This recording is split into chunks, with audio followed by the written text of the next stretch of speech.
નમસ્કાર દોસ્તો, આપ જોઈ રહ્યા છો સાયકલ મીડિયા હાઉસ સંચાલિત નવસારી લાઈવ. દક્ષિણ ગુજરાતની સૌથી વધુ જાણીતી, સૌથી વધુ પ્રજાને ભાવ આપનાર શેરડીના ગંદેવી સુગર ફેક્ટરી અને ગંદેવી સુગર ફેક્ટરીના માજી ચેરમેન જયંતિભાઈ રાષ્ટ્રીય કક્ષાએ અને આંતરરાષ્ટ્રીય કક્ષાએ સહકારી સંગઠન અને સુગર ફેક્ટરી એટલે કે સહકારી ફેડરેશનમાં ખૂબ ઊંચા નામ સાથે એક અલગ ઓળખ ઊભી કરી છે. અનેક એવોર્ડો ગંદેવી સુગર ફેક્ટરી દ્વારા મેળવવામાં આવ્યા છે. ત્યારે આ ગંદેવી સુગર ફેક્ટરીનામાં ડિરેક્ટરો બનવા અને એના ચેરમેન બનવાની અત્યારે ચૂંટણી યોજવાની છે અને આ ચૂંટણી આગામી 2 તારીખે આ ઓગસ્ટે મતદાન થવાનું છે. 2 ઓગસ્ટે જ્યારે મતદાન થવાનું છે ત્યારે ચૂંટણીના હવે આક્ષેપો પ્રતિ આક્ષેપો સાથેનો પ્રચાર શરૂ થયો છે. ચૂંટણી આવે એટલે નેતાઓ નીકળી પડતા હોય છે. એ રીતે આ નેતાઓ બનવા માટે અનેક ઉમેદવારો નીકળી પડ્યા છે અને જે 16 બેઠકો છે એ 16 બેઠકોમાં લગભગ 3 અલગ અલગ પેનલોમાં ચૂંટણી જંગ છેડાઈ ચૂક્યો છે. ફોર્મ ભરાઈ ચૂક્યા છે. ફોર્મ ભરાવવા માટે પણ રાજકારણ ચાલુ થયું હતું અને ફોર્મ ભરાયા બાદ હવે પ્રચાર પણ શરૂ થયો છે. ત્યારે ગંદેવી સુગર ફેક્ટરી એ તમારા મારા દરેકને સાથે સીધી આડકતરીતે અસર કરનારી ફેક્ટરી છે અને એની ચૂંટણીમાં જ્યારે લોકો ઉમેદવારી કરી છે તો આ ઉમેદવારો કોણ છે, ઉમેદવારોના કેમ એમને મત આપવા જોઈએ અથવા તો ઉમેદવારો પર શું આક્ષેપો પ્રતિ આક્ષેપો થયા છે એ જાણવું પણ જરૂરી છે. એટલે નવસારી લાઈવે આ અંગે ખાસ મુહિમ ચલાવી છે અને એ અંતર્ગત ગઈ વખતે સમન્વય પેનલના અમિત પટેલને અમે બોલાવ્યા હતા. અમિત પટેલ પાસેથી જે એમને પ્રત્યાક્ષેપો હતા તે અમે ચર્ચા કરી હતી. સાથે સાથે એમને જે આક્ષેપો કરવા હોય અથવા તો એમને જે સવાલો પૂછવા હોય, ઉઠાવવા હોય સામા પક્ષને, એના માટે પણ અમે પ્લેટફોર્મ આપ્યું હતું અને એ અંતર્ગત એમની સાથે અમે વાતચીત કરી હતી. એમની વાતચીત દરમિયાન ગંદેવી સુગર ફેક્ટરીના વિશ્વ પિતામહ કહેવાય એવા જયંતિભાઈની સામે અને સાથે એવો એક પ્રશ્ન ઉપસ્થિત થયો હતો, કારણ કે ગઈ ચૂંટણીમાં તેઓ એમની સામે હતા અને આ વખતે સાથે છે. ત્યારે આ સવાલના જવાબમાં એમને કેટલુંક જૂઠાણું ચલાવ્યું હતું એ પર અમે એક બીજા એપિસોડ થકી ખુલ્લું કર્યું છે કે ગઈ ચૂંટણીમાં જ્યારે 2022માં ચૂંટણી પ્રચારમાં એમને અમિત પટેલે જયંતિભાઈ વિશે જે શબ્દો કીધા હતા એ કદાચ એક વડીલને ન શોભે એવા શબ્દો કીધા હતા અને આજે એ જ વડીલના આશીર્વાદ લઈને એ વડીલની આંગળી પકડીને તેઓ ચેરમેનની ખુરશી પામવા માટે જ્યારે પ્રયાસ કરતા હોય અને એ વખતે જ્યારે મેં એમનો સવાલ કરતો ત્યારે એમને કીધું હતું કે મેં ગઈ વખતે કંઈ બોલ્યો નહોતો, આવું એમના વિશે મેં કંઈ ઉલ્લેખ નહોતો કર્યો. ત્યારે એનો વિડીયો પણ મેં અમારી પાસે આવ્યો છે અને વિડીયો પણ મેં એક અલગ એપિસોડથી મૂક્યો છે. અત્યારે વિડીયો પણ નહીં જઈએ, પણ જ્યારે સીધી વાત થતી હોય ત્યારે વાત સીધી જ હોવી જોઈએ. વાતને વાંકી ન વાળવી જોઈએ. અમિતભાઈ વાંકી વાળી હતી એટલે ઘણીવાર કરનાર એવું લાગશે કે અમિતભાઈની સોપાઈ લીધી છે. અમે સોપાઈ નથી લીધી, પણ અમિતભાઈ જ્યારે પ્રજા સમક્ષ મારા માધ્યમથી વાત કરતા હોય ત્યારે સાચી વાત કરવી જોઈતી હતી અને ક્યાંક એમને કચાશ રાખી હતી એટલે મેં વિડીયો મૂક્યો હતો. કારણ કે ઘણાએ મને ફોન કર્યો કે જીતુભાઈ તમે એની પાછળ પડ્યા છો, શું તમારું અમિતભાઈ સાથે શું બગડ્યું છે? તો ખરેખર મારું અમિતભાઈ સાથે નથી બગડ્યું. અમિતભાઈ મારા મિત્ર છે. અમિતભાઈ મારી જે અમારી ક્લબ છે એના સભ્ય પણ છે અને અમિતભાઈ મારી સાથે જોડાયેલા પણ નથી છે. અમિતભાઈ એક નેતા તરીકે જ્યારે નીકળે છે, જ્યારે એક નેતૃત્વ કરવા નીકળે છે ત્યારે એમને સવાલ પૂછવા, એમની પાસે સાચું જાણવું એ મારો અધિકાર છે અને પત્રકારિતાના ભાગરૂપે મેં એમને સવાલો કર્યા હતા અને એ ભાગરૂપે એ ખોટું બોલ્યા હતા તો ખોટું બોલ્યા છે એ પણ મેં, કારણ કે એમને જે મેસેજ આપ્યો હતો એ તમારા સુધી પહોંચ્યો હતો પણ ખોટું બોલ્યા હતા એ મેસેજ નહીં પહોંચ્યો હોય એટલે મેસેજ પહોંચાડવો પણ મારી ફરજ હતી એટલે મેં ફરજના ભાગરૂપે માત્ર આ કર્યું છે. આ ખુલાસો એટલા માટે કહી દઈએ છીએ કે ઘણાને એવું લાગશે કે હવે રણજીતભાઈ આવે એટલે અમિતભાઈની સાથે આ હશે અને અમારા પત્રકારત્વમાં બધું ચાલતું હોય છે અને કદાચ પત્રકારત્વ નહીં હોય તો કોઈ પણ વ્યવસાયમાં અંદર ટેબલ બધું ચાલતું હશે એટલે બધા આક્ષેપો લાગે કદાચ કંઈક હશે, કોઈકે સોપાડી આપી હશે એટલે આ જીતુભાઈ એમની પાછળ પડ્યા છે. તો હું કોઈની પાછળ નથી પડ્યો. હું બસ બધાની પાસે છું, બધાની નજીક છું અને બધાને સાચું જે ચહેરો છે એ બતાવવાની કોશિશ કરું છું. ઘણી વાર ખોટો મેકઅપ કર્યો હોય ને વરસાદ આવે તો મેકઅપ ધોવાઈ જાય, એવી રીતે મારા પ્રશ્નોના મેકઅપમાં કદાચ જે પ્રશ્નો થકી કદાચ એમનો ખોટો મેકઅપ, ખોટો ચહેરો કદાચ ખુલ્લો પડી જાય તો એ પાડવાની મારી ફરજ છે અને મેં એ કર્યું છે. તો હવે આજે આ મુદ્દે અમે આગળ ચાલ્યા છે અને આજે અમે સહકાર પેનલના અને હાલ ગંદેવી સુગર ફેક્ટરીના કરતા હરતા, કારણ કે જે કરતા હરતા છે તેના પર જ આક્ષેપો થાય એટલે રણજીતભાઈને આજે અમે બોલાવ્યા છે. રણજીતભાઈ સાથે પણ મારે કરવી છે સીધી વાત, પણ એના પહેલા રણજીતભાઈનો આપણે પરિચય મેળવી લઈએ. તો રણજીતભાઈ ગંદેવી સુગર ફેક્ટરીના હાલ વહીવટ કરતા છે, આમ તો ચેરમેન છે અને તેઓના થકી ગંદેવી સુગર ફેક્ટરીમાં અત્યારે સંચાલન ચાલી રહ્યું છે. તેઓ મૂળ સિસોદરાના વતની છે અને અગાઉ તેઓ ડિરેક્ટર હતા. ત્યારબાદ તેઓ અમેરિકા જતા રહ્યા હતા, એટલે કે વિદેશ જતા રહ્યા હતા. વિદેશ ગયા બાદ પાછા ફરી તેમને આ કદાચ સેવા કરવાની ઈચ્છા થઈ હશે એટલે પાછા આવ્યા છે અને છેલ્લા ઘણા વખતથી ગંદેવી સુગર ફેક્ટરી અને રોટરી હોસ્પિટલ 2 સંસ્થાઓમાં તેઓ કાર્યરત છે. અને આમ તો એમની બહુ વિવિધ પ્રતિભાઓ છે. એમના વિશે આપણે સાંભળીશું. રંજીતભાઈ, સ્વાગત છે તમારું. રંજીતભાઈ, અમારી એક પરંપરા છે કે પહેલા તમે તમારો પરિચય આપી દો, કે આપનો પરિચય આપના મુખે. હું રણજીતભાઈ નાથુભાઈ પટેલ, ગણેશ સિસોદરાના રહેવાસી છું. ગણદેવી શુગર ફેક્ટરીમાં ડિરેક્ટર તરીકે સેવા આપી રહ્યો છું અને રોટરી આઈ હોસ્પિટલની અંદર પણ હું એ સેવા આપી રહ્યો છું. મારી નિવૃત્તિ પછી ફક્ત એક જ કામ મારે માટે છે, અને તે કે સમાજની સેવા કેવી રીતે કરી શકું અને સમાજને મારું જીવન કેવી રીતે અર્પિત કરી શકું છું. અને તે ભાગરૂપે હું અમેરિકાથી માન્ય જયંતિભાઈ પટેલ સાહેબે જ્યારે મને ગણદેવી શુગર ફેક્ટરી માટે બોલાવવામાં આવ્યો તો હું આવીને ફરીથી આ સેવાની અંદર પ્રવૃત્તિમય છું. આપનું શિક્ષણ અને આપનો અનુભવ શું હશે? આપણે ખેતી કરી, આપે અભ્યાસ શું કર્યો છે, અને ભૂતકાળમાં જ્યારે અમેરિકા જવા પહેલા આપ શું કાર્ય કરતા હતા? મારી એજ્યુકેશનની વાત કરું તો બીએસસી ફિઝિક્સ અને કેમિસ્ટ્રી સાથે હું ભણેલો છું. Post graduate diploma in computer programming 1975નો હું ગ્રેજ્યુએટ છું. અને હું મારી પોતાની કેમિકલ ફેક્ટરી હતી. 17 વર્ષ સુધી હું કેમિકલ ફેક્ટરી અમેરિકા ગયો ત્યાં સુધી ચલાવી, અને અત્યારે પણ ચાલુ છે. પાર્ટનરો મારા એમના છે. અત્યારે હું એની અંદર ભાગીદાર નથી. ગણદેવી શુગર ફેક્ટરીની અંદર 10 વર્ષ સુધી ડિરેક્ટર તરીકે મેં સેવા આપી છે. નવસારી તાલુકા ખરીદ વેચાણ સંઘની અંદર પણ હું પ્રમુખ રહી ચૂક્યો છું. મારી 16 ગામની મંડળી સિસોદરા ગણેશ, એની અંદર પણ મેં 22 વર્ષ સુધી સેવા આપેલી છે. એટલે એમ કહેવાય કે તમે ગનેલા એટલે કે અનુભવી છો. સહકારી સંસ્થામાં આપે કામ પણ કર્યું છે. હવે આટલું બધું કર્યા પછી પાછો આ મોહ શું જાગ્યો? પાછી આ ચૂંટણી લડવી અને પાછા ગણદેવી સુગરના ચેરમેન એકવાર બન્યા અને પાછું બનવા માટે આ બધું કેમ? આ તમારો મોહ હજુ સત્તા મોહ નથી છૂટતો, કે તમે કઈ કારણસર કારણ કે હવે અમે વિચારીએ કે તમે ઝાડ ખસે તો જગ્યા થાય, એમ તમે જાઓ તમારી જગ્યા થાય, પણ તમે તો હજુ પાછા લડવા ઉભા થયા.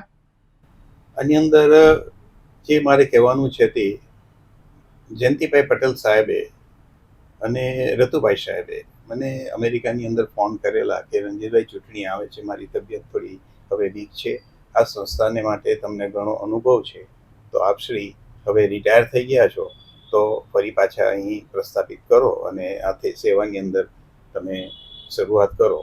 અને મેં સ્વીકાર્યું કે ચલો ભાઈ, રિટાયર થયો છું અને ભગવાને જે કંઈક શક્તિ આપી છે એ શક્તિનો સમાજ માટે કેવી રીતે ઉપયોગ કરી શકું અને સમાજને ઉપયોગી કામો કેવી રીતે કરી શકું, તેને માટે હું અહીં પરત આવ્યો છું. બાકી મારે કોઈ બીજી એવી ઈચ્છા કે મહેચ્છા કે પદ, જિંદગીની અંદર ખૂબ બધા પદો મેં ભોગવ્યા છે અને પદથી જ કામ કરી શકાય એવું હું માનતો નથી.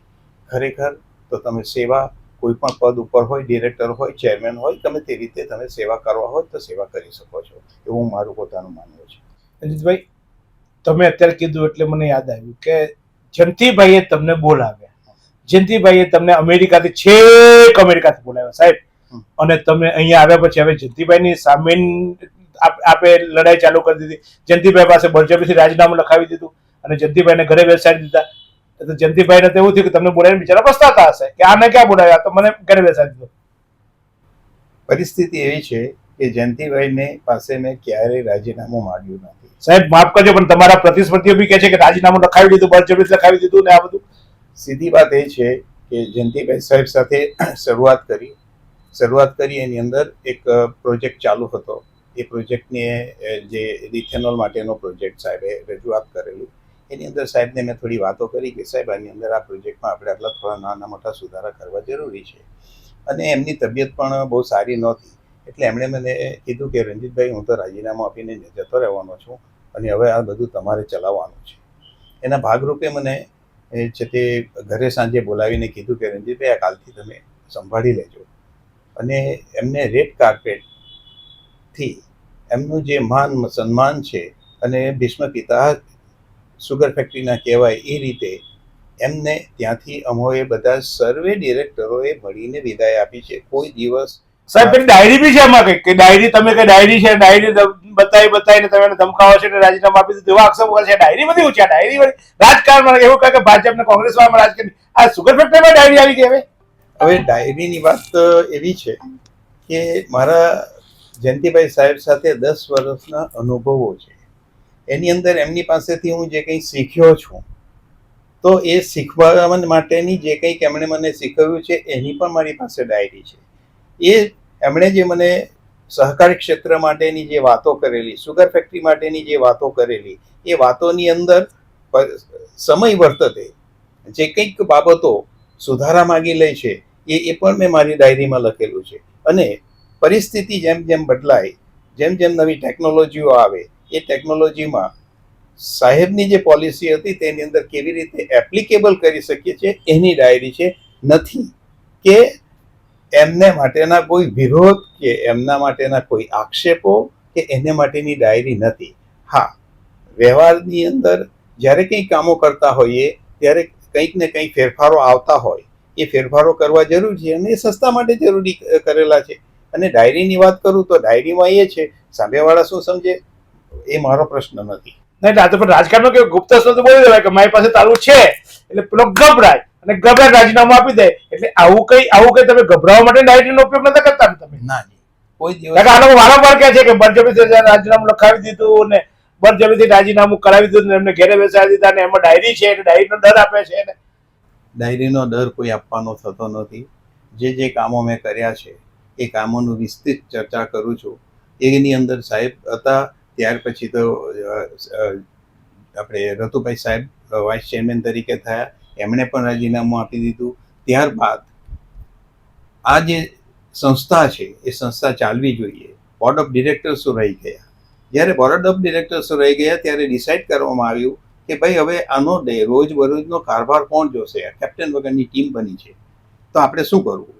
તો એની અંદર બોર્ડ ઓફ ડિરેક્ટર્સોએ 3 નામો રજૂઆત કર્યા. એમાં અભિષેકભાઈ, રણજીતભાઈ અને રતુભાઈ. અને એ 3ને બેબરોજનો વહીવટ કરવા માટે સત્તા આપી અને એના ભાગરૂપે અમે કરીએ છીએ. અને આજ સુધી કોઈ પણ જાતનું મનસ્વીપણે કામ કર્યું નથી. અત્યારે જે કંઈક અમે ઠરાવો કરેલા છે એ મારા બોર્ડ ઓફ ડિરેક્ટર્સોની સાથ સમજ અને પારદર્શિકતા વાતો કરીને અમે એની અંદર નિર્ણયો કર્યા છે. તો આની અંદર કોઈ સ્વાર્થવાની વાતો નથી આવતી.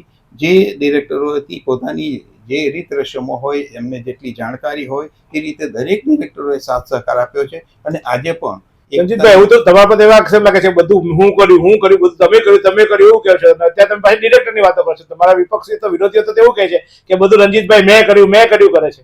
સાહેબ, જે વસ્તુઓને આપણે સાથે મળીને કામો કર્યું હોય અને એની અંદર આપણે દરેક બાબતોની અંદર આપણે આપણો પોતાનો વિચાર મૂકતા હોય અને જે વિચાર મેં પ્રસ્થાપિત કરેલો હોય અને મેં જે વાતો કરી હોય કે ભાઈ આ વાતો મેં મૂકી છે અને આ વાતોને ના ખુલાસા પછી એકતાના ભાગ સ્વરૂપે મારા ડિરેક્ટરોએ સ્વીકાર્યું છે. જ્યારે કંઈક વાતો કરવામાં આવે અને એની અંદર હું શબ્દ કોઈ જગ્યાએ વપરાય એ હું કર્યું નથી.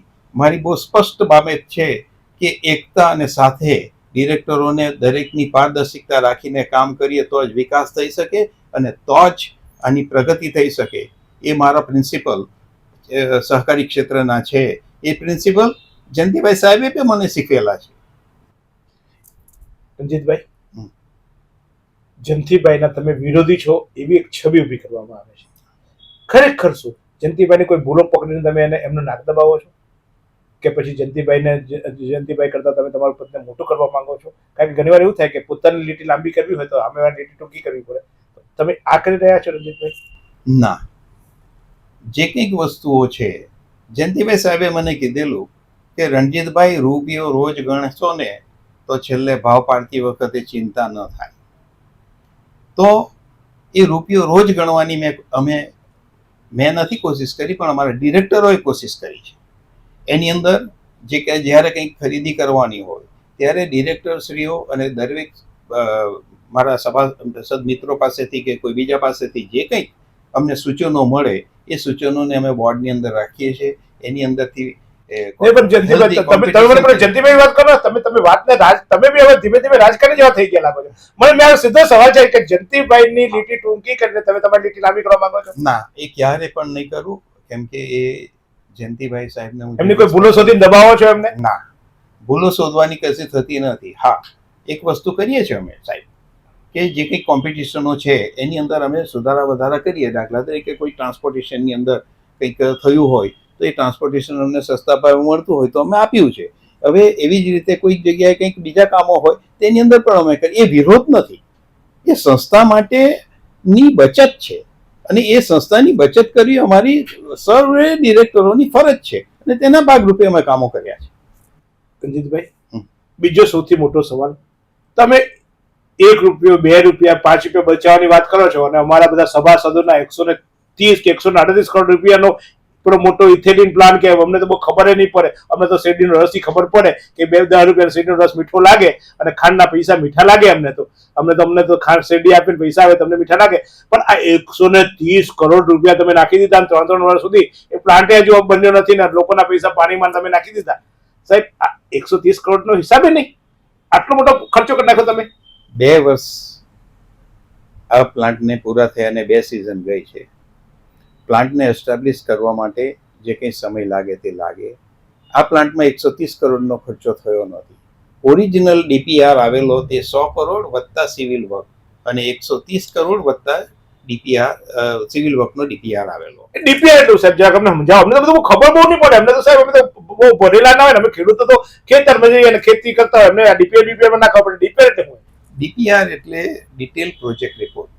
એ તજજ્ઞોને આપણે બોલાવીને એમની પાસે ડિટેલ પ્રોજેક્ટ રિપોર્ટ તૈયાર કરાવતા હોય અને એ ડિટેલ પ્રોજેક્ટની અંદર કોસ્ટિંગ આપવામાં આવતું હોય અને એની માટે એ બે જાતના પ્રોજેક્ટો આવી રીતે બનેલા અને તેની કોસ્ટિંગ આટલી હતી અને એને માટે ડિરેક્ટર તમારા વખતે બનેલા કે માનનીય જયંતિભાઈના નેતૃત્વમાં વખતે બનેલા, અને એ કેટલા રૂપિયાનો એનો ડીપીઆર આવ્યો હતો? માનનીય જયંતિભાઈ પટેલ સાહેબના નેતૃત્વની અંદર આ બનેલું અને એનો છે તે એ બન્યા પછી 22માં જ્યારે જનરલ સભા થઈ ત્યારે જનરલ સભાએ જયંતિભાઈ સાહેબે એમને મંજૂરી માટે મૂકેલું અને જનરલ સભાએ એને મંજૂર આપેલી અને ત્યારબાદ સાહેબ રાજીનામું આપીને ગયા તો એ પ્રોજેક્ટ અમારે કરવા પડ્યો.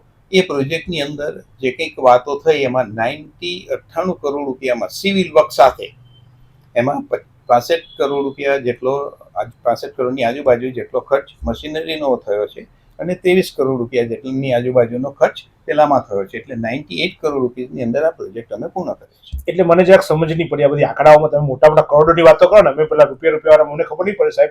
અમને સમજાવો કે પહેલા જે તે સમયે ડીપીઆર એટલે કે આ ઇથોલિન પ્લાન્ટ જે તમે નાખ્યો તો એનો જનરલ સભામાં 130 કે 100 ને કેટલા કરોડ મંજૂર? હા, 100 કરોડ અને 130 કરોડ. 100 કરોડ ને 130 કરોડ અને સિવિલ વર્ક અલગ. સિવિલ વર્ક એટલે પેલું જે બધું મકાન બાંધો તે. હા, બરાબર ને? અમને હું સમજુ છું, હું બરાબર સમજુ છું ને, એટલે હું સમજુ તો મારા દર્શકો સમજશે. બરાબર. એટલે 130 કરોડનો તમે એસ્ટિમેટ અને પ્લસ ડીપીઆર અલગ. એવું એટલે લગભગ 150 કરોડનો પ્રોજેક્ટ થશે તમારો સિવિલ વર્ક ગણીને જે તે સમય મંજૂર થઈ હતી ત્યારે. હા, એ નેગોશિયેબલ હોય અને કેવી રીતે ચાલો એમાં 1.5 કરોડ એટલે 150 કરોડમાંથી કદાચ જગો શકતા એવી 25 કરોડ રૂપિયા ઓછા કરાવો અને 130 કરોડમાં થાય. હવે એ 130 કરોડ પૂરા કર્યા તમે કે એમાં કઈ બચાવ્યા? અત્યારે તમે પ્રોજેક્ટ બની ગયો કે બાકી? પ્રોજેક્ટ બની ગયો છે. કેટલા રૂપિયા બન્યો? કેટલા કરોડ બન્યો? 98 કરોડ રૂપિયા જેટલો ટોટલ કોસ્ટ આવી બધું થઈને. એટલે તમે 130 કરોડની જગ્યાએ 98 કરોડમાં પતાવ્યું એવું કહેવાય. હાજી, એ પૈસા બચાયા તમે. હાજી. તો પછી આ બધા કેમ તમારા માસલા દો છે? એ લોકો વ્યવહાર નહીં આપ્યો ને તમે એકલા ખાઈ ગયા એટલે ના? કારણ આ તો જનરલ સત્તામાં એવું હોય કે જો તેરા મેરા સબકા તો સબ સલામત, પણ તેરા હુआ મેરા નહીં હુआ તો ફિર બવાલ. આવું કઈ નથી ને આમાં કઈ? એમાં એવું કશું નથી. જો અમારા ખેડૂતના પરસેવાના પૈસા તમને અમે આપીએ છીએ એટલે જે હોય તે સાચું કહેજો, બધું ચેક કરીશ તમારી પાસે. આજે તમે બોલી જતા રહેશો, તમને એમ કે બોલી ગયા બચી ગયો હાસ તો હાસ નહીં થવા દો. ચોપડે જોઈશ તમને, પૂછીશ તમને. ચોક્કસ આપ ગમે ત્યારે પણ આજે સત્ય છે વાત અને ચોપડા ઉપર આ રીતના જ તમને ખુલાસાઓ મળી શકે છે. આની અંદર જે કંઈક પરિસ્થિતિઓ હતી એની અંદર જે કંઈક ડીપીઆર પછી પણ તજજ્ઞો સાથે બેસીને એના માટે થોડી વાતો કરવામાં આવી. એની અંદર ડિસ્ટિલરીની અંદર જે 3 કોલમો મૂકવાની હતી એની જગ્યાએ અમે એક જ કોલમ મૂકી અને 45થી 95 KLPD કરી દીધી.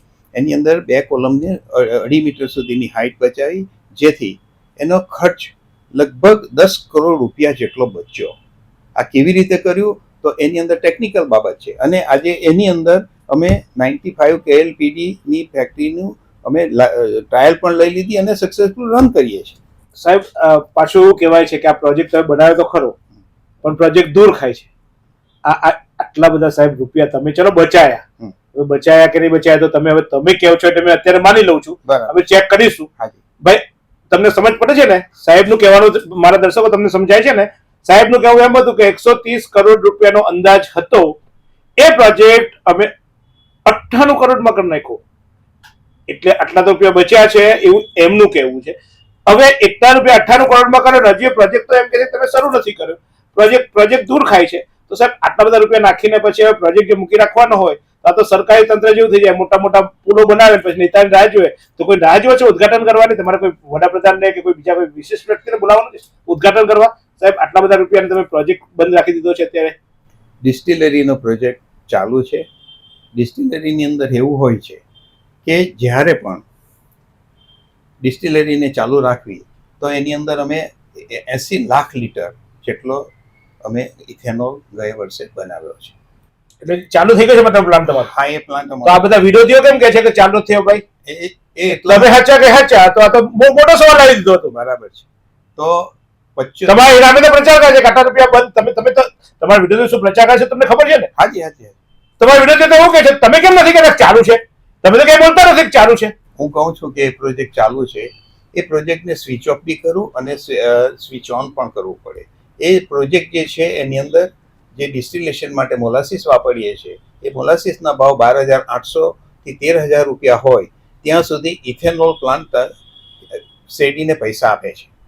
પરંતુ 13,000ની ઉપર જ્યારે ભાવ જાય અને ઇથેનોલનો ભાવ સરકારે નક્કી કરેલો હોય તો એની અંદર આપણને ખોટ જાય. ત્યારે એ ડિસ્ટિલેશનનો પ્લાન્ટને આપણે બંધ પણ રાખવો પડે અને સીધો મોલાસીસ વેચીને મારા ખેડૂતોને ફાયદો થાય. એ રીતે અમારા બોર્ડ ઓફ ડિરેક્ટર્સોએ નિર્ણય કર્યો છે. તો એટલે તમે એવું કહો છો કે આ પ્લાન ચાલુ છે? હા, તો પ્લાન ચાલુ છે સાહેબ, તો પૈસા આવતા છે? રોટલો ધરો તો તમે કઈ ઇથેલિન વેચ્યું કે મોનાલિસિસ આ જે પ્લાન, મતલબ આ પ્લાનમાંથી જે કઈ પ્રોડક્ટ થઈ, અમને તો ખબર નથી પડતી કયા પ્લાનમાં પ્રોડક્ટ થાય, પણ આ પ્લાન જો ચાલુ થયો હોય તો પ્લાનની પ્રોડક્ટના પૈસા આવ્યા છે ને? આ પ્લાનની પ્રોડક્ટની અંદરથી 75 લાખ લીટર જેટલો ઇથેનોલ આપણે નાયરા કંપનીને ટેન્ડર દ્વારા આપ્યો છે.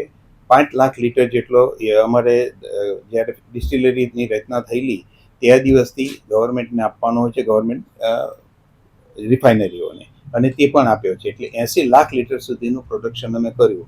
ત્યાર પછી 14,800 રૂપિયા જેટલો મોલાસીસનો ભાવ થયો. તો મોલાસીસ સીધો વેચવાથી 1,800 રૂપિયા એ ફાયદો થાય અને 9 રૂપિયા અને 60 પૈસા પ્રોસેસિંગ કોસ્ટ બચી જાય.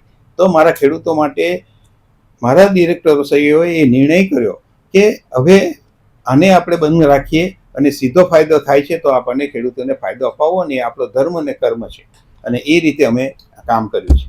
પણ રંજીતભાઈ, આમાં એક સવાલ મને એક ઊભો થાય, તમે મોનાલિસિસ સીધો વેચવાના જતા અને એનો ભાવ આજે 14,000 કાલે 15,000 છે, તો પછી એથેલિનનો પ્લાનના જે પૈસા છે પાછા પાણીમાં જતા રહેશે? ના, એવું નથી. મોલાસીસ જે છે તેની જરૂરિયાત પ્રમાણે ઇન્ડસ્ટ્રીની અંદર અપડાઉન વેલ્યુઓ થાય છે. એ ધારો કે ફરી પાછો આવીને 10,000 ને 12,000 જ મને મળે તો મારે ઇથેનોલ પ્લાન્ટ ચાલુ કરીને એની અંદરથી ઇથેનોલમાંથી કમાણી કરવી પડે. તો એ રીતે બેલેન્સ કરવું, એ જે સભાસદ મિત્રો અમને જે જવાબદારીઓ સોંપે છે એ અમારા બોર્ડ ઓફ ડિરેક્ટર્સોએ આની પર કાળજી કરીને એ પ્રમાણે જે તે સમયે જે તે નિર્ણયો લેવાના છે અને તેને લઈએ છીએ અમે. સાહેબ, તો તમને આ જે આક્ષેપો કરનારા છે એ બી તો તમારા સભાસદ છે ને? કેમ એને તમે સાચું બોલાય નથી કહેતા કે આવો ભાઈ એટલે ચા પીને આ બધું જોઈ લે? તમે બતાવતા નથી, તમે ઢાંકી નાખો છો કઈ? એમ પીટા આપણે ડાયટિંગ જેમ આ કઈ બંધ નથી રાખ્યું તમે કે આ લોકો નહીં જોઈ શકે, આ લોકો નહીં સમજાઈ શકે, પછી એ લોકો જોવા નથી આવતા? સાહેબ, જ્યારે જનરલ મીટિંગ હતી ત્યારે જે સવાલો મારી પાસે મોકલવામાં આવેલા એમને અમારા બોર્ડ ઓફ ડિરેક્ટર્સની સમક્ષ મેં ફોન કરેલા છે. મારા બોર્ડ ઓફ ડિરેક્ટર્સો કે બધાને ફોન કરીને બોલાવીએ અને એમને જે કંઈ સવાલો છે એના જવાબો આપણે આપીએ. એની અંદરથી 1-2 સભાસદોના જે પ્રશ્નો હતા એ આવેલા, અને આદરણીય અમિતભાઈ તો આવેલા નહીં, અને એ કહે કે મને જવાબ છે તે સીધો તમે જનરલ સભામાં જ આપજો, અને એમને મેં જનરલ સભામાં એના જવાબ આપેલા છે. પરંતુ મારી પોતાની એવી માન્યતા છે કે આવા કંઈ પણ પ્રશ્ન હોય તો ખુલ્લા દિલે બેસો. આ સુગર ફેક્ટરી સભાસદોની છે, મારી નથી. આ દરેક ખેડૂતોની છે, માલિકી છે. એની અંદર કંઈ પણ જરૂરી હોય, સુધારા જરૂરી હોય, આપના કોઈ સજેશનો હોય, અમારાથી કંઈ ભૂલો થતી હોય તો એ દરેક જે તે સમયે બતાવો, તો એની અંદર આપણે સંસ્થાને માટે પ્રગતિના ભાગરૂપે એના નિર્ણયો કરીને આગળ વધી શકીએ, એવી મારી પોતાની માન્યતાઓ છે. રણજીતભાઈ, તમે આ કીધું તો મને પેલું યાદ આવે કે એકવાર ભાજપ ચૂંટણી લડે ત્યારે પછી કોંગ્રેસ આક્ષેપ કરે, પછી ભાજપ સત્તા પર આવે, એટલે ભાજપ અથવા કોંગ્રેસ કોઈ પણ રાજકીય પક્ષ સત્તા પર આવે પછી વિપક્ષને ના બોલાવે, વિપક્ષને કાયમ કોઈ કાર્યક્રમમાં બોલાવે ના, કઈ આમંત્રણ આપે, અને પછી સત્તા એક હાથે સત્તા કરે. તમે આ તમારી સાથે જે અત્યારે જે પણ ડિરેક્ટર તમારી સામે ઊભા છે, અથવા તો તમારી સામે પેનલ બનાવી છે, 2 પેનલ બની, એક થી અસંતોષ તો તમે બીજી આવી, એ બંને પેનલોનું સાંકળીશ, કારણ કે મારે આશીષભાઈને પણ બોલાવવાનું હતું, આશીષભાઈ આજે ના આવે એટલે એ કદાચ રહી ગયું. પણ આ બંને તમારી સામે, આ બધા ડિરેક્ટરને તમે ક્યારે દૂર રાખો છો કે બોલાવતા નથી કે કેમ? એમ કે એમનાથી તમને તો જ આ બધા વિરોધ આવે ને. તો આ બધા જે સવાલ અત્યારે પ્રજાની સામે મૂકે છે એ સવાલ તમારી સામે મૂકવા જોઈએ ને, મૂક્યા તમે જવાબ નથી આપ્યા. દર બુધવાર અને શનિવારે સર્વે ડિરેક્ટરો સુગર ફેક્ટરીની અંદર 2 વાગ્યા પછી ભેગા થાય છે, અને 2 કે 3 દિવસ જેટલી પ્રગતિ થઈ હોય તેની ચર્ચાઓ ચાલે છે. એની અંદર જે કંઈ સવાલો ખેડૂતોના આવ્યા હોય એની પણ ડિરેક્ટરો ચર્ચા કરે છે. એની અંદર કોઈ પણ ખેડૂતો એ દિવસે આવીને એમને કોઈ તકલીફ હોય તે પણ અમને કહી શકે છે. એટલે એટલું બધું ઓપનનેસ રાખેલી છે આની અંદર. પણ આ સભાસદો જે તમારા વિરોધીઓ છે તમને બોલાવવા નહીં દેતા હશો, તમે પેલાને કંઈક હારી પેલી પેટીસ કરાવતા હશો, અને આ લોકોને કંઈ તમે કડવા લીમડા પીવડાવતા હશો, એટલે નથી આવતા કે તમે બોલાવતા નથી? સાહેબ, ઓપન ડિબેટ છે, ઓપન બધા કોઈ પણ આવે છે એના એ લોકો પણ આવીને કહ્યું છે. બધા જે સામે છે તેમણે પણ કીધું છે, મારા ડિરેક્ટરોએ પણ એની અંદર કર્યું છે. સામે પક્ષમાં અત્યારે ધારો કે ચૂંટણી લડતા હશે એમણે પણ સવાલો કર્યા છે, અને દરેક નિર્ણયો સાહેબ અમે લોકોએ સાથે મળીને ડિરેક્ટરોએ સર્વસંમતિથી કર્યા છે. સાહેબ, રાજકારણમાં છો તો તમને અટકાવું છું, પણ આ જેટલા ઉભા રહેલા છે અત્યારે જે ખેડૂત હિતની વાત કરવાના છે કે આ તમારા પર આક્ષેપો કરે છે, અથવા તો એ પોતાની વાતો કરે છે કે મારે ખેડૂત હિત કરવું છે, મને એ કે જો તમે કેટલા 2 વર્ષ કેટલા વખત ચેરમેન છો આપ? ચેરમેન નથી સાહેબ, ડિરેક્ટર છો, પણ વહીવટ કરતા છો. તમારા નામે અત્યારે બંદૂક ફોડાય છે, એટલે અમને તો જો સાહેબ જે ગાડીમાં બેહે ને સાહેબ લાગે, એટલે અમને તો પછી પેલો ડ્રાઈવર, તમે ગાડી ચલાવો તો તમે ડ્રાઈવર લાગો, પાછલી સીટમાં બેહીને તમે ઉતરો એટલે અમને લાગે કે તમે સાહેબ છો. એટલે એ તમે જેટલા વખત તમને લોકો સાહેબ માને છે, તે આ બધા આ જે અત્યારે બધા નીકળ્યા છે મત માંગવા માટે અથવા તો ચૂંટણી લડવા માટે, એ લોકો નિયમિત સુગર ફેક્ટરીમાં આવે છે ખરા? પ્રજાના પ્રશ્નો લઈને વાતો કરે છે ખરા તમારી સાથે? તમે વહીવટ કરતાની પેનલમાં છો, તો એમાં કોઈ દિવસ તમને આ લોકો આવીને કોઈ પ્રશ્નો રજૂ કર્યા કે દેખાતા જ નથી?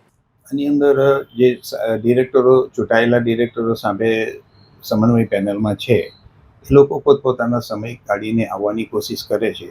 કેટલાક મિત્રોથી આ દરેક બુધવાર અને શનિવારે આવી શકાતું નથી, તો એ ફોનથી પણ જાણ કરી શકે. અને એની અંદર દરેકને એક વસ્તુ સીધી છે કે જેમને જેટલો ઇન્ટરેસ્ટ હોય, જેમનો પોતાનો સબ્જેક્ટ હોય એ પ્રમાણે મદદરૂપ થવાની કોશિશ કરે છે, અને એના ભાગરૂપે આ વ્યવસ્થિત સંસ્થા ચાલી અને આટલા ભાવો પણ આપી શક્યા. એટલે આવતા જતા તો થાય છે સુગર ફેક્ટરી. હાજી, એટલે તમારા પર કારણ કે ઘણીવાર એવું થાય કે આવે તો તમારી ભૂલે ખબર પડે, તમે ભૂલ શોધવાય આવે આવતા તો છે મતલબ. હાજી, બરાબર. હવે સાહેબ, આ બધા આવે ને આ બધાને ખવડાવો, તમે બધા પછી ફરવા જાઓ ને તમે કંઈ બધા મોટા આવા પ્રોજેક્ટો લાવો, એ બધું કરવામાં તમે અમારી સુગર ફેક્ટરીને દેવા માટે આજ સુધી સુગર ફેક્ટરી કરતા લોન નથી લેવી પડી. હવે તમે આવ્યા, તમે વહીવટ કરતા, તમારી ટીમ આવી, તમારી ટીમે તો લોન લઈ લીધી, દેવું કરી નાખ્યું સુગર ફેક્ટરીનું. સાહેબ, તો આ દેવું કેમ ભરશો? અમે તો સાહેબ અમે તો 1 રૂપિયો બચાવીને બચત કરતા હોય, તમે તો દેવું કરવા માંડ્યા. દેવુંની જે વાત છે એ વાત સાથે હું સંમત નથી. એટલા માટે સંમત નથી કે જે કંઈક આ પ્રોજેક્ટ કર્યો 98 કરોડ રૂપિયાનો, એની અંદર ફક્ત 64 કરોડ રૂપિયાની લોન લીધેલી, એના 7 હપ્તા પણ ભરપાઈ કરી ચૂક્યા છે, ફક્ત 42 કરોડ રૂપિયા બાકી છે. એ સબસિડાઇઝ લોન છે. એની અંદર 9% NCDC લોન આપે અને ગવર્મેન્ટની સબસિડી 50% મળે, એટલે 4.5% લોન છે, એટલે એ બાકી છે. હવે વાત કરું તો એ ક્યાંથી ભરશો સાહેબ? પછી પાછા તમે બાકી છે તો હા એ 45 કરોડ એટલે તમને નાના લાગે સાહેબ, તમે કરોડપતિઓ બધા. અમારા માટે 45 કરોડ એટલે મારી હાથ પેઢી કમાય તોય ભેગા ના થાય સાહેબ. હા, એના ઉપર જ આવું છું કે અત્યારે જે અમારી હાલત છે કે બીજો હપ્તો અમે ચૂકવી દીધો, 1500 રૂપિયાનો પહેલો હપ્તો, બીજો હપ્તો પહેલી વાર હિસ્ટ્રીની અંદર અમે આપ્યા. બધા ડિરેક્ટરોએ ભેગા થઈને આપ્યો કે ખેડૂતને ખૂબ જરૂરિયાત છે, આપવું પડે. અત્યારે મારી પાસે બેંક પાસેથી પ્લેજ તારણમાં લીધેલા પૈસા 1 જુલાઈએ 0 છે. આજે 1 જુલાઈએ મારી પાસે 3,15,000ની આજુબાજુ ગુણો મારી આ ગોડાઉનમાં પડેલી છે. એની સામે 1 પણ રૂપિયો તારણમાં લીધો નથી. આજે પરિસ્થિતિ આપણી એવી છે કે આના સિવાય અમે જે કંઈક વાતો કરી છે એની અંદર મારું જો ટોટલ તમને હું કહું તો 75 કરોડ રૂપિયાનો છેલ્લો હપ્તો આપવાનો છે. એની હિસાબે મારી પાસે 120 થી 22 કરોડ રૂપિયાની ખાંડ પડેલી છે. સાહેબ ખાંડની વેચાય તમારો હપ્તો નહીં આવે ને પછી? ના, એ ખાંડને માટેની વ્યવસ્થાની અંદર કોઈ પણ દિવસ મારે અત્યારે જે રીતે ખાંડ વેચાય છે, મારે સભાસદોને કહેવું પડે કે સભાસદોનું નસીબ બહુ સારું છે. 37 રૂપિયાનો સાહેબ જે દિવસે ભાવ પાડ્યો તે દિવસે અમે એને 37 રૂપિયા કિંમત મૂકેલી.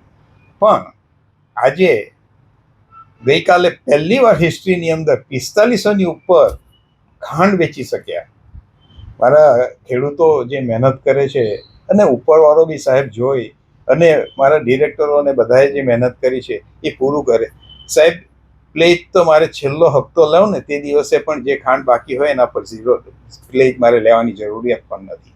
તો કઈ જગ્યાએથી આ દેખાય છે તે મને ખબર નથી પડતી, અને કેવી રીતે આ આંકડાઓ દેવાના આવે છે તે મને નથી ખબર પડતી, અને ચોપડા ખુલ્લા છે. બીજી એક વસ્તુ કહું સાહેબ કે આની અંદર જ્યારે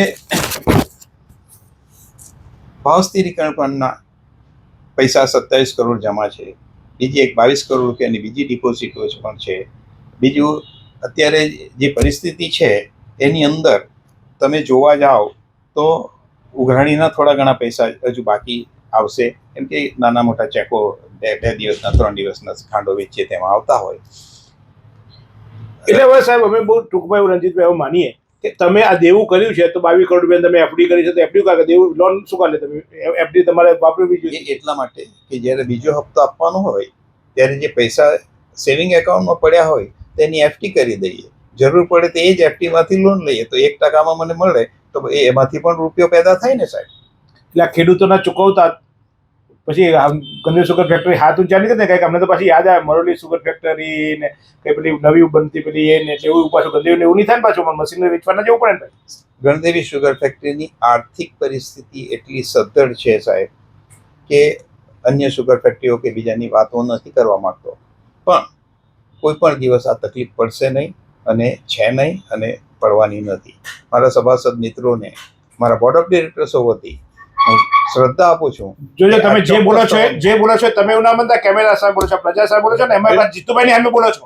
બધો હિસાબ માંગીશ તમારી પાસે 1 રૂપિયાનો. ચોક્કસ તમે અત્યારે બોલીને ભાગી જશો, તમે અત્યારે બચી જશો જીતુભાઈના સવાલોથી ને જીતુભાઈ મને નહીં કરે વડીલ છો, આપને આપની મર્યાદા છે, પણ ચોક્કસ જો તમે બોલશો ને રણજીતભાઈ ઘરમાંથી ઊંઘેલા ઉઠાવીશું તમને. આપને અધિકાર છે, મારા ખેડૂત મિત્રોને અધિકાર છે કે ક્યારે પણ આવીને આ બાબતે ખુલાસો કરવો હોય, જોવું હોય તો કિતાબ ખુલ્લી છે. પછી અમારે પાછી પેલી ડાયરી વાળું નથી ને કે ભાઈ બધું આ બધું નહીં, પછી અમે જનરલી બધા કહેતા હોય અધિકારીઓ ખુલ્લી છે, પછી અમે આરટીઆઈ કરીએ એટલે એમ કે આ માહિતી આરટીઆઈ માં આપી શકાય એમ નથી. એમ કહીને તમે અમને ઢાંકી ના દેશો ને. અમારો એક સામાન્ય ખેડૂત પણ તમારે ત્યાં આવશે ને હિસાબ જોવા માંગશે, તમે આપી શકશો ને? હા ચોક્કસ. જોજો ખેડૂત ભાઈ તમારી હાજરીમાં વચન લઈએ છીએ.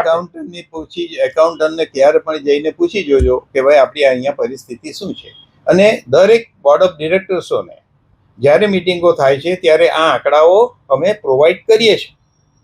તો આ આંકડાઓની વાત આવી ત્યારે મને યાદ આવ્યું તમારો એક આક્ષેપ એવી લગાવ્યો છે કે તમે પેલો વાર્ષિક અહેવાલ લખાવો તો વાર્ષિક અહેવાલ તમારો જે બધું રજૂ કરો એમાંય તમે તો કઈ એમ કે અમે 2 રૂપિયાનો ચૂડો લાયા, 2 રૂપિયાનો કલર લાયા, આમ કરીને તેમ કરીને હવે ઘર છે તમે મેન્ટેનન્સ કરો છો, એમાં એ તમે એ બધું જસ્ટ તમે કઈ ખાટવા નીકળ્યા ભાઈ કે આ ખર્ચો અમે કર્યો. હવે ઘર હોય તો જાડું લાવવું પડે, ઘર હોય તો તમારે કલર કરાવવો પડે, ક્યાંક પ્લમ્બિંગ તૂટે તો તમારે પેઇન્ટ કરાવવું પડે, ક્યાંક તમારે ત્યાં શું કહેવાય વાયરિંગ પડી જાય, ટ્યુબલાઇટ પડી જાય, બદલવી પડે. એને તમે વાર્ષિક અહેવાલમાં બતાવીને તમે કર્યું યાર, તમે આ વાર્ષિક અહેવાલમાં આ બધા નાના કામો લખવા મળે. આ આ એટલા માટે લખવું પડે કે અત્યાર સુધી આ પ્રેક્ટિસ નહોતી. હવે જ્યારે અરે એવું કહે છે સુગર ફેક્ટરી ઇતિહાસમાં ક્યારે નહોતું લખાયું. હવે તમે આવે તમે આ બધું લખવાનું ચાલુ કર્યું. બહુ તો તમે વાવાઈ લૂંટવાનું ચાલુ કરી તમે આવી રીતે ના. કે અમે આમ કામ કર્યું. તમારે કામ જ કરવાનું છે. હવે ઘર બનાવ્યું, ફેક્ટરી બનાવી, તો મેન્ટેનન્સ કરવું પડે.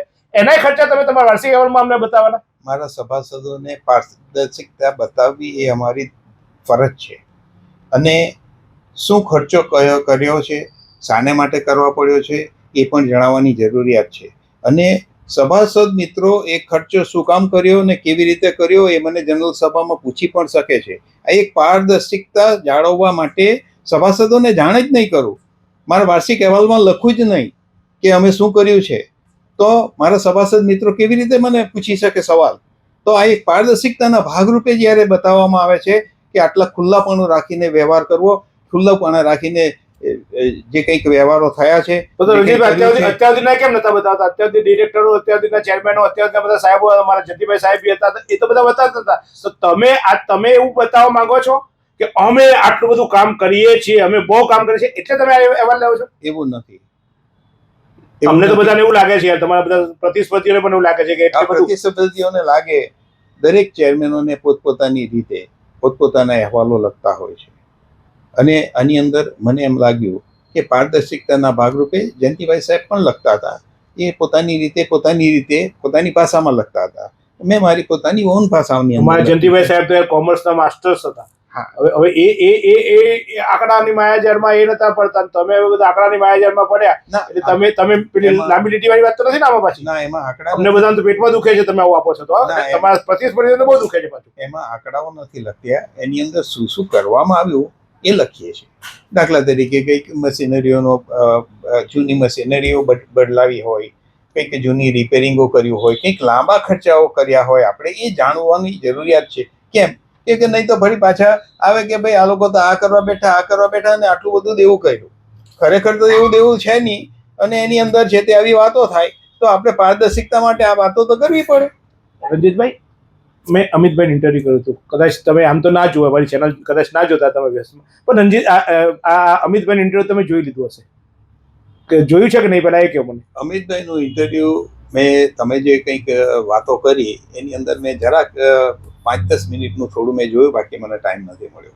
તમારા પ્રતિસ્પર્ધીનું ઇન્ટરવ્યુ જોવું જોઈતું હતું, કારણ કે તમારા પણ સવાલો તો એ પૂછે છે અને એ સવાલો તમારા સામે પ્રજાને પણ એ સવાલો પૂછે છે, તમારા પર આક્ષેપો એમને લગાવે છે. તો એ ઇન્ટરવ્યુમાં તમારા પર બહુ આક્ષેપો લાગે છે. મેં તમને ત્યારે એમના ઇન્ટરવ્યુમાં જ કીધું હતું કે રણજીતભાઈ તૈયાર રહેજો.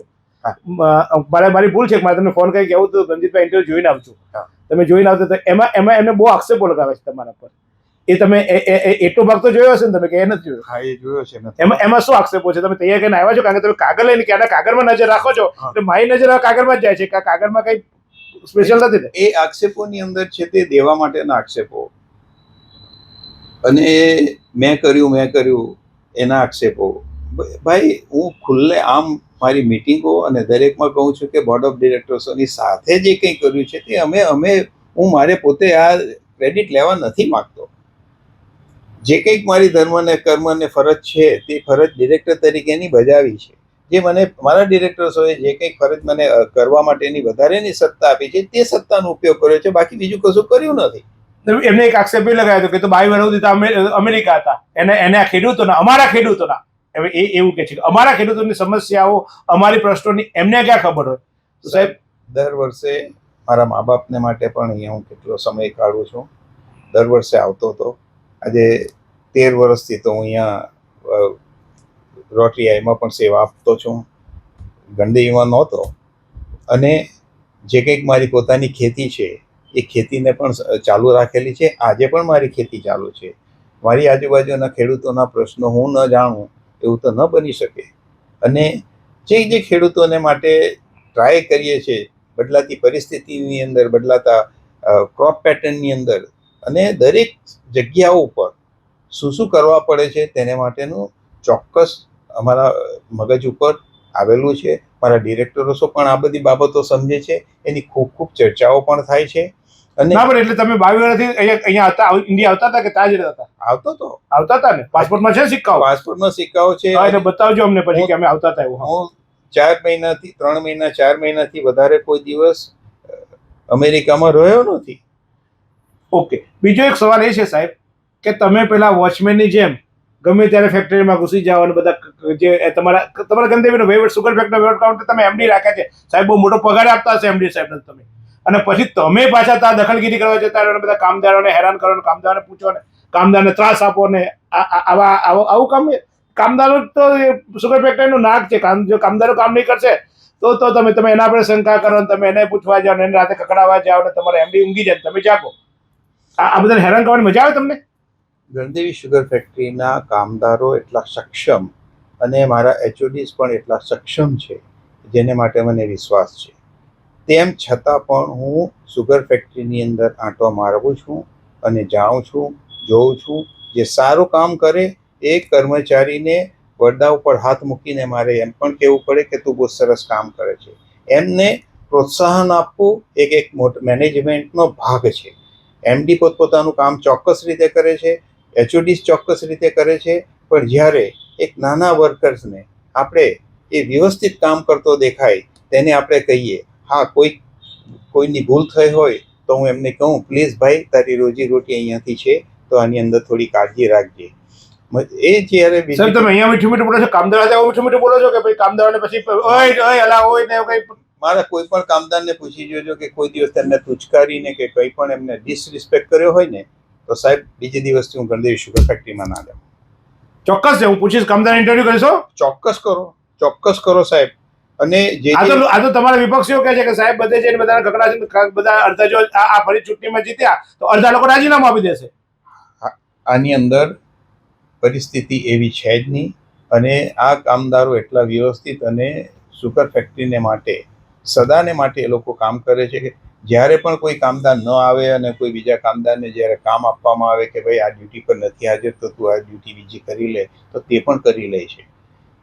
કરી તો એટલા માટે લેવું પડે રણજીતભાઈ, તમે સાહેબ તમે અમારે તો તમારા પર રોજી રોટી હોય, તમે અમને એમ જરા કેમ કે ભાઈ કરી લે. અમારે તો બધા સ્ટાફ બી છે, મારો સ્ટાફ અત્યારે એકાદ બે એમ થશે તો હું તો તરત પકડું છું અને ખકડાવું છું અને પછી એ ના આવે તો કર ચાલે એમ કરીને દવડાવું છું. એટલે એને કરવું જ પડે ગમે કે ના ગમે, કારણ કે નહીં તો પગાર ના આપું અને પગાર ના આપું તો ઘર ના ચાલે. આ કામકાજ 24 કલાક એમડી અને જે તે વિભાગના એચઓડી સંભાળે છે.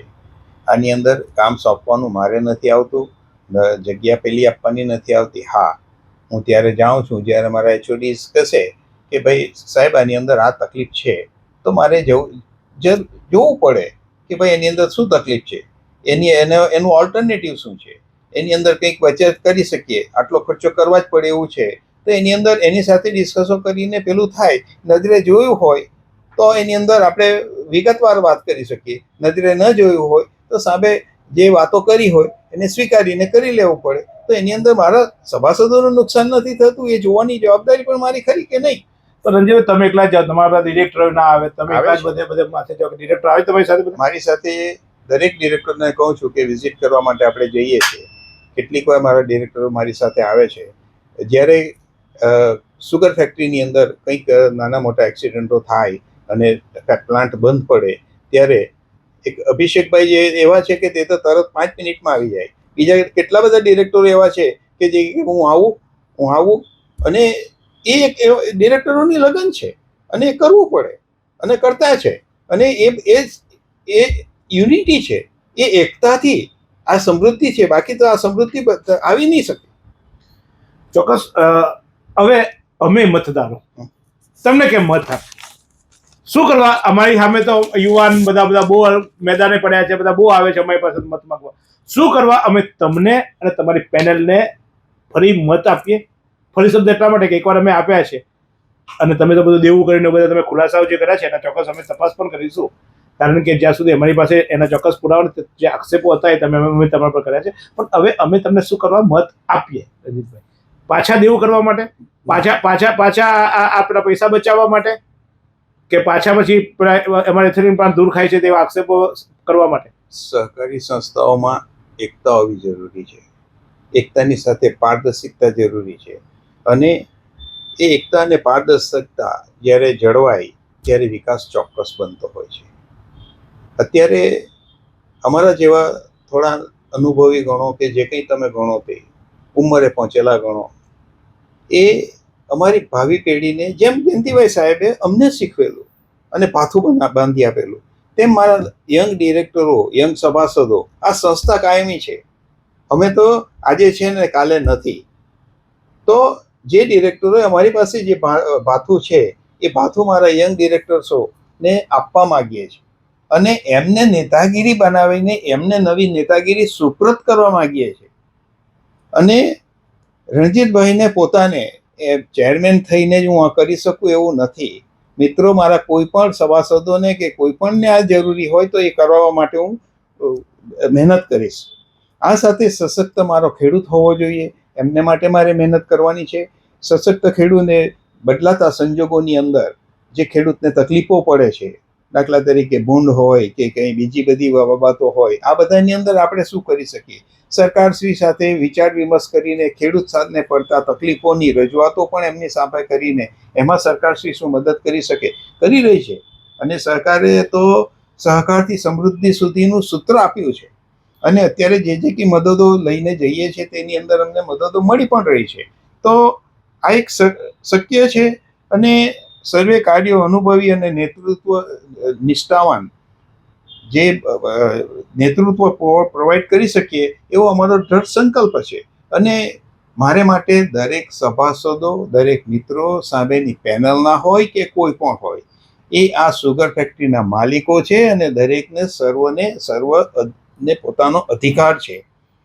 હું જ ફક્ત કે બાને જ અધિકાર છે એવું કોઈ જિંદગીમાં માનતો નથી. રણજીતભાઈ, આ નેતાઓ જયારે ચૂંટણીમાં મત માંગવા હોય ને સરકારના, એ એવું જ કહે છે કે પ્રજાના અમે છીએ અને સીએમ છીએ, કોમન મેન છીએ, પછી સીએમ થઈ જાય ને પછી લાલ ગાડીઓમાં અમને મળતા નથી. અમને કહેતા હતા કે અમે તમારો ભાઈ છીએ, તમારા અમારી બહેનોને કીધું હતું તમારો ભાઈ છું ને કાગળ લખજો ને આવજો ને, અમારા કાગળો કચરા પેટીમાં જાય છે. સાહેબ, તમે આવું નહીં કરો, પછી અત્યારે મીઠી મીઠી વાતો કરીને મત થઈ જશો અને પછી અમે કોમન મેન જ નહીં રહી જઈએ. પછી ના, એ એક જેમણે માની લીધેલી છે ને, જેમણે દૃઢ સંકલ્પ કરેલો છે ને કે મારે મારા જીવનની અંદર અને કંઈક ને કંઈક મારે સમાજને આપી જવું છે.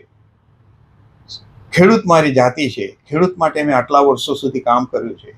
અને મિત્રો, 9મા ધોરણમાં ભણતો એક બાળક જે દિવસે એના બાપને પાસે યુનિફોર્મ માંગે છે, એ રણજીત નાથો એ યુનિફોર્મ નથી આપી શકતો અને 2 ઠીંગરા મારીને મોકલે છે. અને ત્યારે હું ભણવા જાઉં છું જે દિવસે, તે દિવસે મારા બાપને હું કહું છું કે કાલથી ખેતીમાં કામ કરીશ, ભણવાનો નથી. ત્યારે મારા બાપની આંખમાં આંસુ હતા અને એમણે કહ્યું કે દીકરા, આટલું વર્ષ ચલાવી લે, ઓછું પાક્યું છે અને જેને માલ વેચેલો તે પૈસા નથી આપતો. તે દિવસે મેં મારા બાપના આંસુ લૂછેલા અને કહ્યું કે ભણી ગણીને કોઈ પણ ખેડૂત એના પોયરાને યુનિફોર્મ માટે ના નીકળે, એના માટે લડી પડીશ. અને કાર્ય આજે પણ કરું. રણજીતભાઈ, તમારી સંવેદનાને સલામ છે, તમારા કર્તવ્યને સલામ છે, પણ જ્યારે તમે નેતૃત્વ કા બેઠા તો અમારે તો સવાલો પૂછવા પડશે. ચોક્કસ. અમે તમને માત્ર તમારી લાગણીશીલ, તમારા પરિવારના દરેકને આવે, અમને અમારી જિંદગીમાં સુખ દુઃખ આવ્યું છે, તમારી જિંદગીમાં સુખ દુઃખ આવ્યું છે, એમાંથી આપણે શીખ્યા હોઈએ, પણ એ સંવેદના તમે કાયમ રાખશો આ ચેર પર બેઠા પછી, એવી અમે આશા રાખીએ છીએ.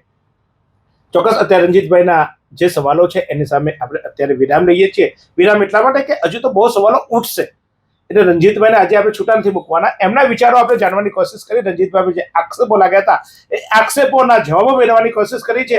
રણજીતભાઈ જે જવાબો આપ્યા છે એ જવાબો સાચા જ છે એવું અત્યારે તો નથી કહેતા, પણ એવું કહી શકાય કે એ જવાબો તપાસવાની જવાબદારી તમારી પણ છે, મારી પણ છે. તો આપણે એ સવાલોના જે જવાબો મળ્યા છે એ જે આંકડાકીય બાબતો છે અથવા તો જે એમના વિકાસની વાતો જે કરી છે એ આપણે તપાસીશું. ચોક્કસ આશા રાખીએ કે એ સાચું બોલ્યા હશે, કારણ કે સીધી વાતમાં જો જૂઠું બોલે ને તો પછી શું થાય તમને બધાને ખબર છે. એટલે આપણે તો પાછા એને જપાઈ નહીં દઈએ, કારણ ભલે કદાચ ચૂંટણી જીતી જાય કે હારી જાય તોય આપણે છોડીએ અને જીતી જશે તોય ને છોડીએ. કારણ કે જ્યારે ખોટું પ્રજા સમક્ષ જ્યારે તમે તમારી વાત રજૂ કરતા હોવ છો ત્યારે આમ તો કહેવાય કે ઈશ્વરની સાક્ષી પણ એ તો કેમેરાની સાક્ષી છે. એટલે કેમેરો ક્યારે જૂઠું નથી બોલતો. આ બધી જ વાતો નીકળશે અને એ વાતો ચોક્કસ આપણે એમને ઉજાગર કરીશું, પણ આશા રાખીએ કે રણજીતભાઈ સાચું બોલ્યા હશે. રણજીતભાઈ સાચું બોલ્યા છો ને? હાજી.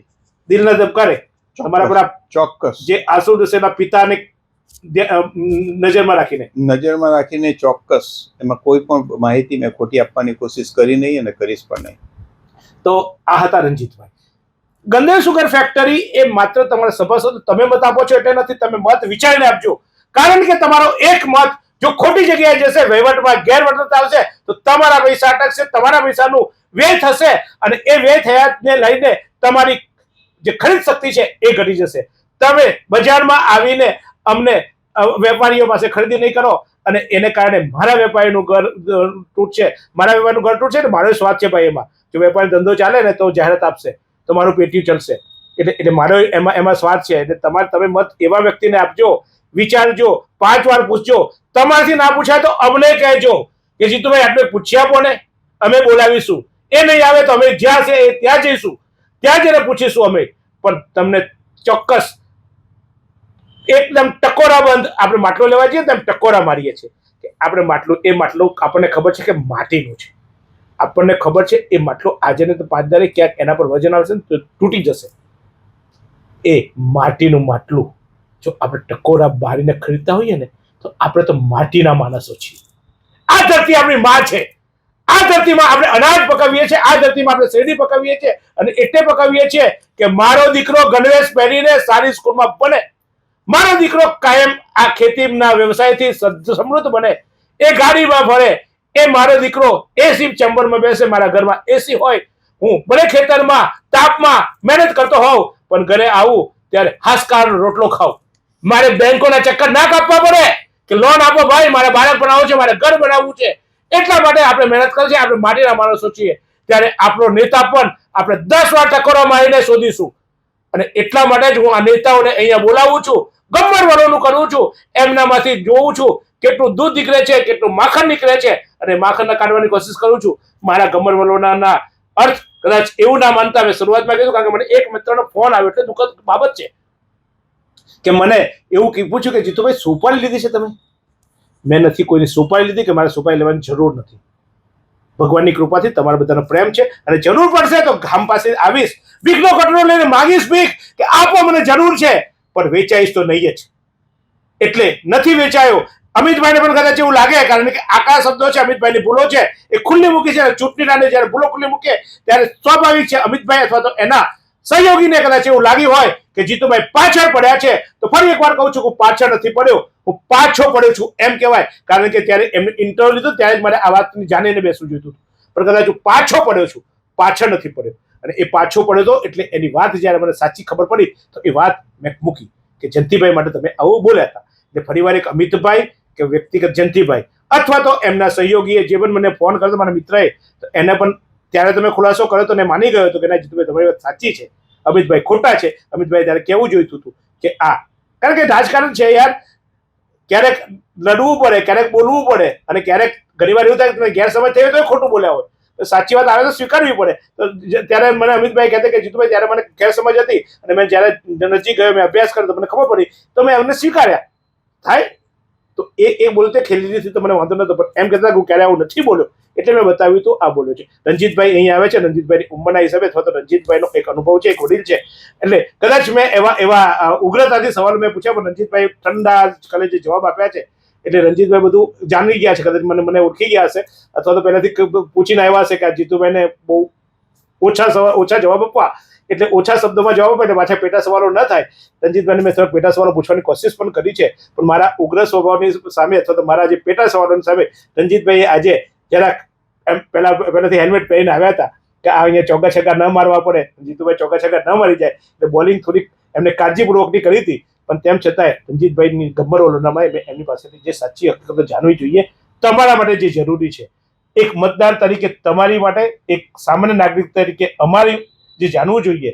સુગર ફેક્ટરીના જ્યારે અમે ગર્વ લેતા હોઈએ ગંદી સુગર ફેક્ટરી અમારા જિલ્લામાં છે, તો એ સુગર ફેક્ટરીની સાચી ખોટી બાબતો જાણવી અમારી પણ ફરજ છે, આપણી પણ ફરજ છે અને મતદારની પણ ફરજ છે. તો એની કોશિશ કરી છે કે જે એમને પૂછવા જેવું આવે, જે સવાલો જે કરવા જોઈએ એ અમે કર્યા છે. અને ફરી એકવાર જો તમને લાગે કે રણજીતભાઈને આ પૂછવા જેવું છે તો રણજીતભાઈને બોલાવજો. હું અભિષેકભાઈને પણ બોલાવવાનો છું.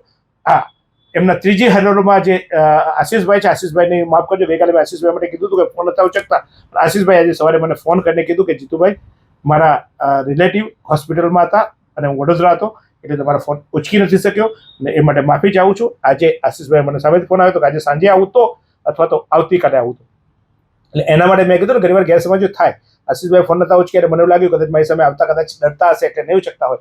આશીષભાઈ આજે મને સ્પષ્ટતા કરી છે, મારી लिए એની સ્પષ્ટતા પણ સાચી હશે. આશીષભાઈ આજે અથવા તો કાલે આવશે તો આશીષભાઈને પણ આપણે પૂછવાના છે. અને તમને જે પણ સવાલ હોય કોમેન્ટ કરો. મારી વાત તમને સારી લાગી તો કોમેન્ટ કરજો. મારી વાતમાં ક્યાંક મારાથી પણ એટલે કારણ કે પૂછવામાં ઘણી વાર એવું થાય કે હવે આપણે કોણ પૂછવાનું છે, અમે બધાને પૂછીએ, મને પણ પૂછવાની તમને છૂટ છે. કારણ કે હું પણ તો છેવટે તમારા નામે, તમારા દર્શકોના વિશ્વાસે, દર્શકો મારા વધારે છે એના લીધે ઘણીવાર હું પણ ગર્વ અનુભવું છું. અભિમાન પણ આવી જાય છે કદાચ મારી પાસે. એ અભિમાનમાં ક્યાંક હું ભૂલ કરી હોય તો મને પણ ટકોરજો, કહેજો, લખજો કોમેન્ટમાં, જણાવજો. મારો નંબર છે, ફોન કરીને સીધી દેજો. તમને મારી ભૂલ હોય તો તમને ટોકવાનો, તમને મને રોકવાનો, તમને મને ખંખેરવાનો અધિકાર છે. કારણ કે હું માત્ર પ્રજાના પ્રતિનિધિ ખંખેરું એટલે હું કહ્યું નથી. મારો પણ ભૂલ થાય, હું કામ કરું છું, મારી પર ભૂલ થઈ હોય તો ચોક્કસ કહેજો, સહજ સ્વીકારીશ. માફી માંગતા પણ મને ખચકાટ નહીં થાય. કારણ કે મારે બસ તમારા પ્રેમની જરૂર છે, મારે તમારા સાથની જરૂર છે, મને તમારા સહકારની જરૂર છે. તમારા માટે લડું છું, તમારા માટે બોલું છું. ક્યાંક મારું અભિમાન, ક્યાંક મારું અહમ, મને ક્યાંક મારો ઈગો, મને કદાચ ક્યાંક બોલવામાં, શબ્દોમાં ક્યાંક મારો વિવેક ચૂક્યો હશે, ક્યાંક ઉગ્રતા આવી ગઈ હશે. પણ એ બદલ જો કોઈને ક્ષતિ થતી હોય, કોઈને દુઃખ થતું હોય તો માફી માંગુ છું. અને ચોક્કસ મને પણ ટોકજો, પણ આ નેતાઓને ના છોડતા. જે પણ બાબત જાણવા જેવી લાગે, પૂછવા જેવી લાગે, કારણ કે જો બીજી તારીખે આપણે મત આપી દીધા ને પછી આપણા હાથ બંધાઈ જવાના છે ભાઈ. એટલે અત્યારે જાગજો, કોમેન્ટ કરજો, લખજો, જણાવજો, મને મોકલજો કંઈ પણ વાત હોય તો. જોતા રહો આ જ રીતે ગંદેવી સુગર ફેક્ટરીની ચૂંટણીમાં આગામી દિવસોમાં કયા કયા પાસા ક્યાં ક્યાં પલટાય છે એ સતત તમને અપડેટ આપતા રહીશું. આ નેતાઓ જ્યાં જ્યાં જાય છે, શું બોલે છે એના પર પણ નજર રાખીશું અને ચોક્કસ એ વાત તમારા સુધી પહોંચાડશું. તો આ જ રીતે ભરોસો રાખજો, સાચી વાત તમારા સુધી પહોંચાડવાની સીધી ભાષામાં સીધા સવાલ પૂછીને પહોંચાડી છે. તો જોતા રહો આ જ રીતે મારી સીધી વાત. એવી કઈ હોસ્પિટલ છે જ્યાં કેન્સર માટે સર્જરીની સેવા હોય, કીમોથેરાપીની સારવાર હોય, રેડિયેશનની સારવાર હોય, પીટી સીટી સ્કેન હોય, કેન્સરની પેથોલોજી હોય, મેમોગ્રાફી હોય, એટલે કે બધું જ. હા, બધી જ સારવાર એક જ હોસ્પિટલમાં હોય. તે છે નવસારી નિરાલી કેન્સર હોસ્પિટલ.